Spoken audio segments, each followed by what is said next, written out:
It was terrible to see. I did find underwears that were men's briefs in the walk-in closet, and they were, I don't like to say this, they were like crunchy, hard, with yellow stains all over them. I didn't know who they belonged to. Michael Jackson's Maid has finally exposed shocking Neverland secrets that were hidden behind the walls of his private estate. The revelations about Michael Jackson's Neverland Ranch are sending shockwaves, leaving people stunned and questioning what really happened behind the fantasy. Because the little boys started wearing Michael's briefs, and they would leave their underwears inside his drawer. What she uncovered is deeply disturbing, and it has shocked everyone all over again. There were some different sides to him. There was a kind side to him, and yet there was a dark side. And I feel that he was a manipulator. And I feel that anybody that came in contact with him, he destroyed them. They've been destroyed. The gates of Neverland Ranch are quiet now. The paint is faded. The laughter is gone. Once, this was the most famous private playground in America. A zoo, a train, a carousel playing music into the California air. It was sold to the world as innocence restored. A superstar building the childhood he never had. He wasn't just the king of pop. He became something else here. The king of the kids. Parents trusted him. Millions adored him. And for years the fantasy worked. Cameras showed sleepovers that looked harmless. A grown man saying the most loving thing you can do is share your bed. Many defended it as eccentric, different, childlike. But what if the fantasy wasn't just comfort? What if it was cover? Because while the world saw magic, someone else was cleaning up after it. There was rules. There were a lot of rules that you had to follow. You don't stare at him. You don't ask him for an autograph. You do what he tells you to do. You don't question it. You just do it. Her name was Adrienne McManus. She wasn't a celebrity. She wasn't chasing fame. She was a housemaid. For 4 years, she worked inside the private rooms of Neverland. Not the theme park, not the zoo, the bedroom. And that's where her story gets uncomfortable. I noticed that there were a lot of little boys. That's all that would hang around there. You wouldn't see like little girls. And I knew the little boys were there.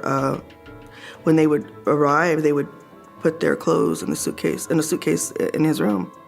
I started realizing, thinking, wondering, when he was taking baths with them, they were sleeping in his bed. But there's sleeping and there's sleeping.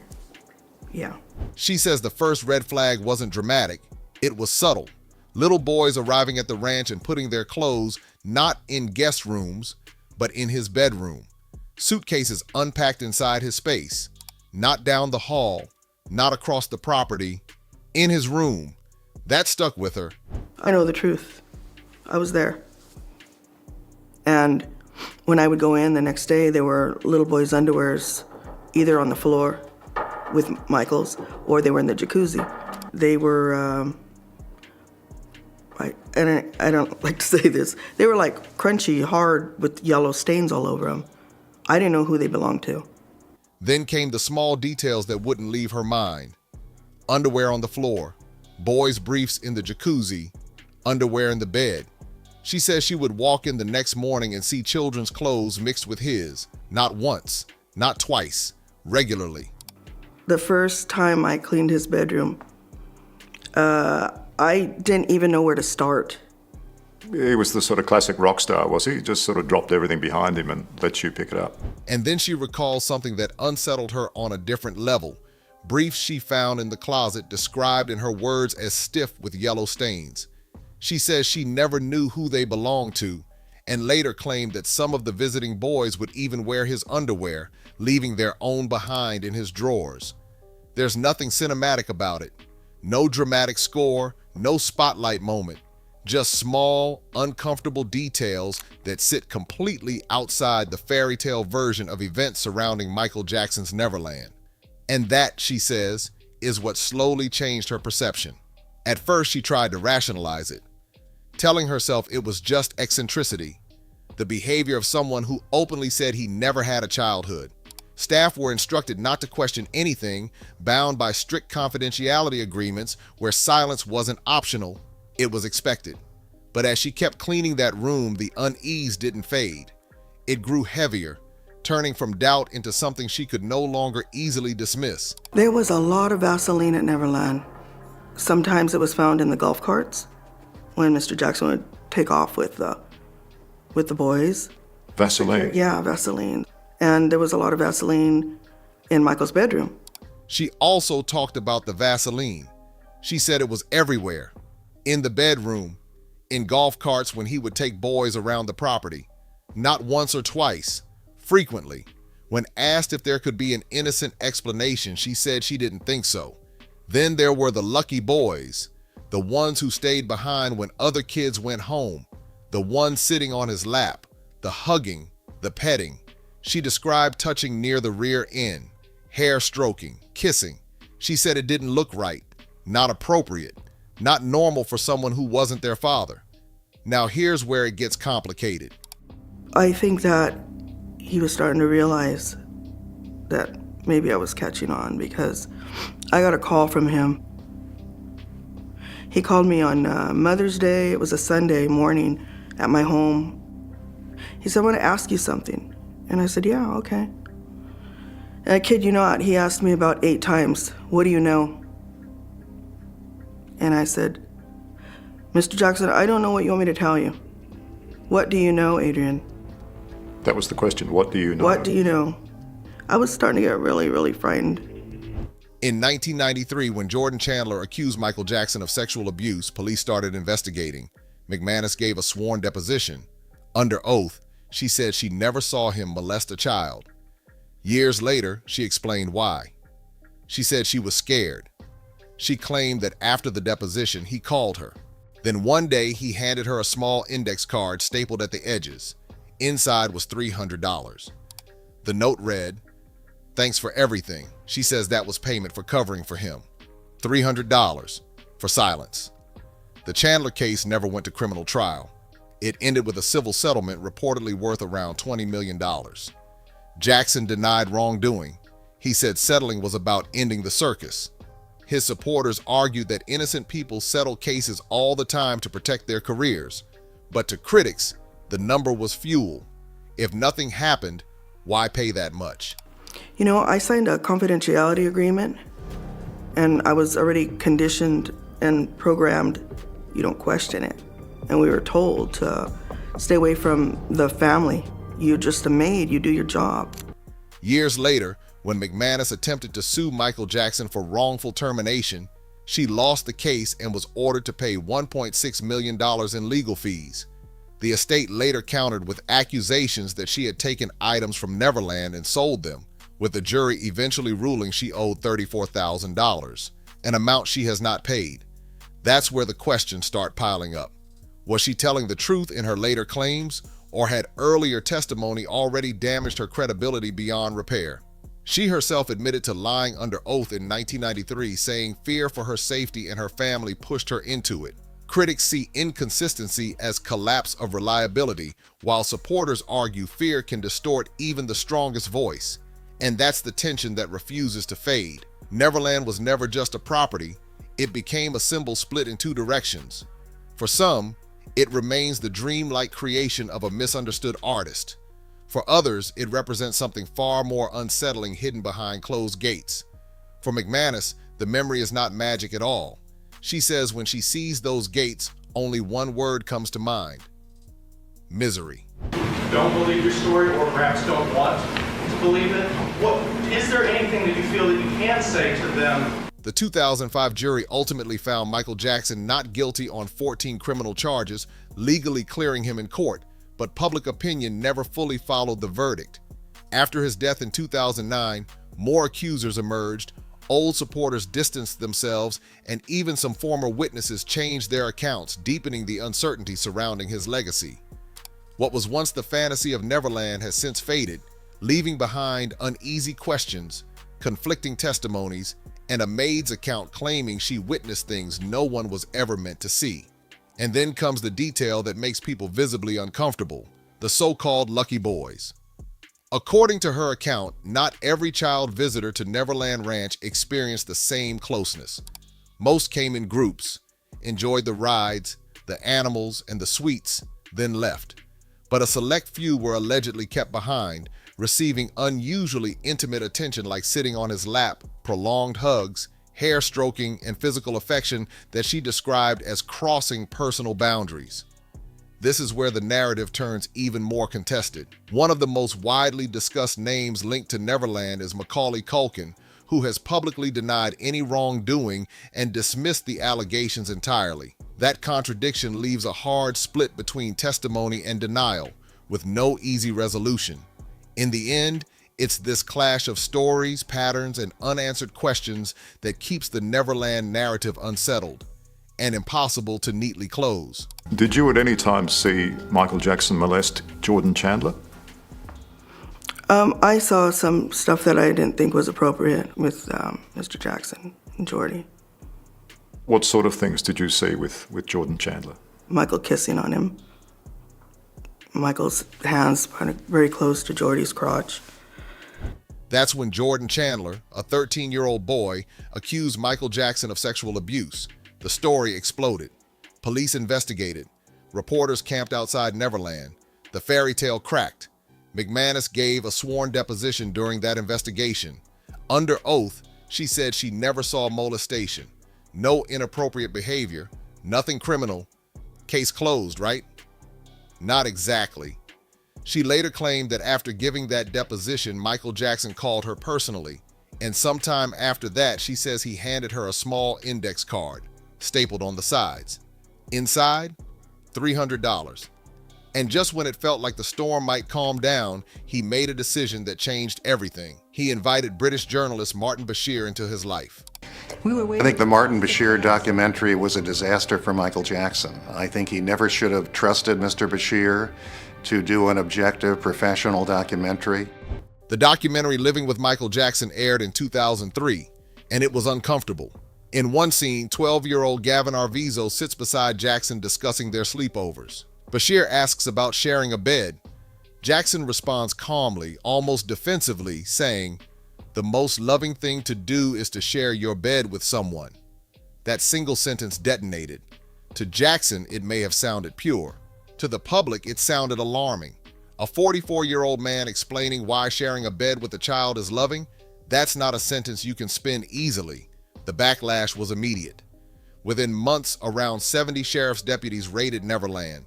Every room searched, computers seized. It was no longer whispers. It was a full-blown criminal case.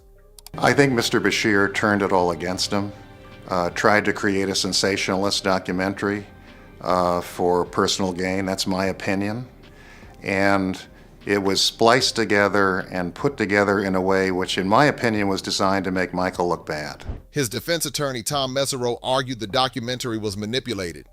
He claimed Bashir edited footage to make Jackson look strange and sinister. Sensationalism sells. Shock gets ratings. And maybe that's true. Media can frame anything. But the damage was done. Because for the average viewer, they weren't analyzing editing techniques.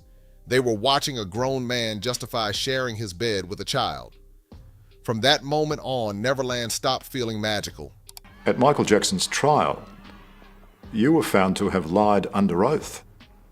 Okay, now I'm gonna explain that. When Michael threatened me, I was scared of what was gonna happen to me and my family and my son.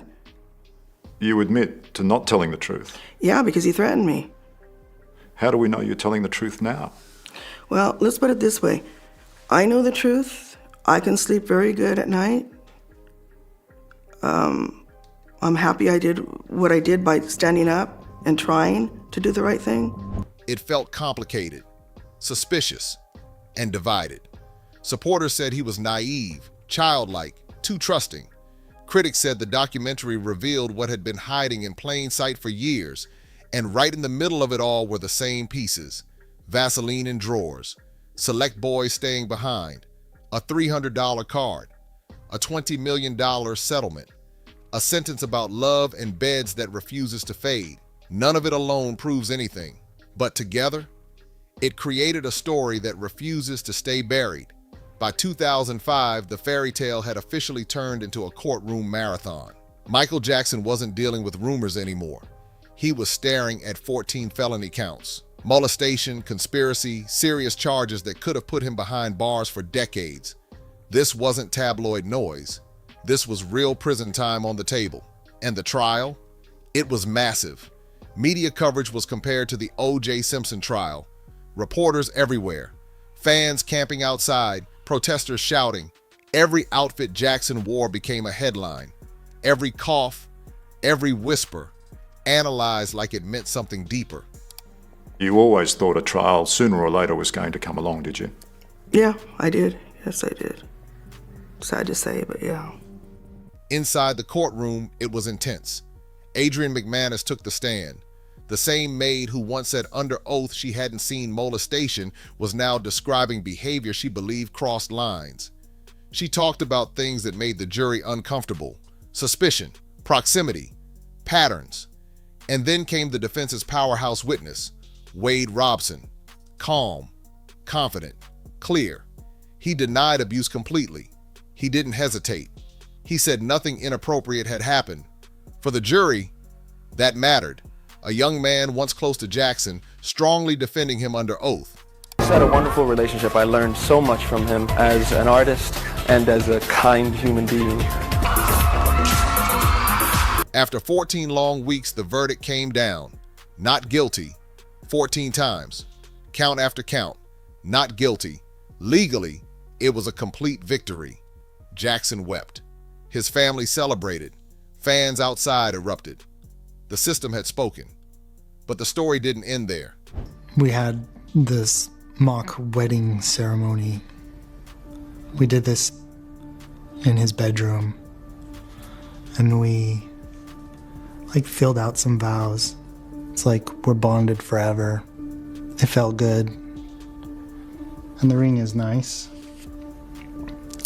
It has a row of diamonds with a gold band. Years later, Wade Robson returned and flipped the narrative. He claimed he had been abused for years, not confused, not mistaken, abused. Then James Safechuck stepped forward with similar allegations. Both appeared in the documentary Leaving Neverland, which premiered at Sundance and ignited a global debate. Now the world was looking at two men who once defended Jackson under oath, saying the opposite. They explained it psychologically. They said they were manipulated as children, told that if they revealed anything, both they and Jackson would go to jail forever. That kind of fear, they said, kept them silent for decades. Defenders pushed back hard.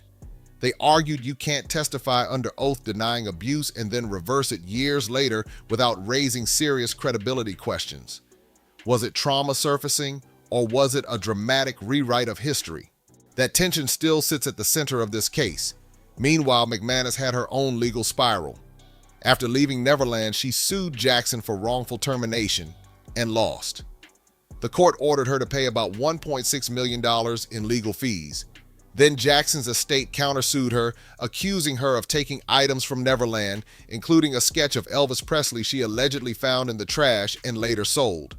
A jury ruled she owed $34,000. She has admitted she hasn't paid it.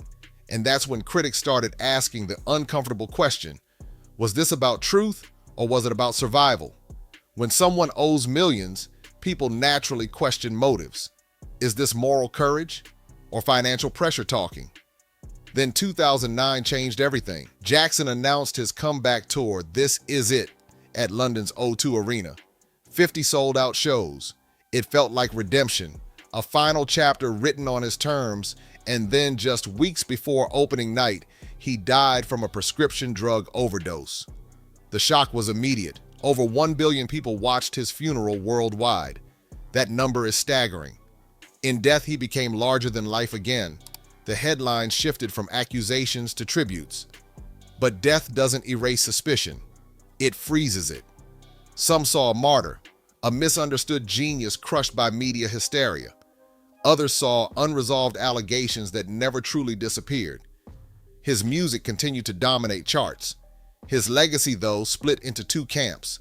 His defense attorney, Tom Messerow, maintained that Jackson was a target, the most famous man in the world. Immensely wealthy, seen as vulnerable. According to him, that combination attracts opportunists. In the era of the Me Too movement, accusations gained new momentum. Supporters argued that victims finally felt safe speaking out. Critics warned that the movement also created space for false claims. So now we're left with layers: a criminal acquittal, civil settlements, reverse testimonies, financial battles, documentaries, emotional interviews, patterns that disturb some and convince others. Is it coincidence that multiple accusations surfaced over decades? Or is it consistent smoke that can't be ignored? And then there's the image that lingers.